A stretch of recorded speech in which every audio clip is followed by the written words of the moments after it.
Hello guys, ഞങ്ങൾ ഇന്ന് വീട്ടിലേക്ക് കുറച്ച് സാധനങ്ങൾ വാങ്ങിക്കാനായിട്ട് നെസ്റ്റോയിലേക്ക് വന്നു. കണ്ടോ, ആ ഒരു എൻട്രൻസ് കിടന്നാൽ പിന്നെ ആളുടെ ഭാവം മാറും. പിന്നെ ഇതാണ് അവസ്ഥ.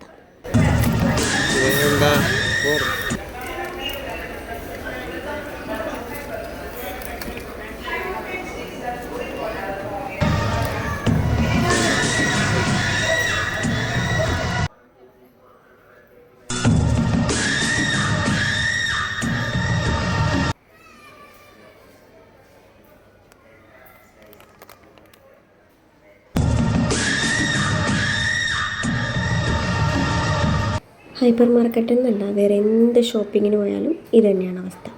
ഷോപ്പിൻ്റെ എൻട്രൻസ് കടന്നാൽ മുഖം പിന്നെ ബാധകരി പോലെയായി. ഷോപ്പിൽ നിന്ന് തിരിച്ചിറങ്ങി കഴിഞ്ഞാൽ പിന്നെ ഓക്കെ കേട്ടോ. അങ്ങനെ ആവശ്യത്തിനുള്ള സാധനങ്ങൾ മാത്രം വാങ്ങിച്ചുകൊണ്ട് ഞങ്ങളുടെ വീട്ടിലേക്ക് പോയി. അപ്പോൾ അത്രേ ഉള്ളൂ. അടുത്ത വീഡിയോയിൽ കാണാം. ബൈ.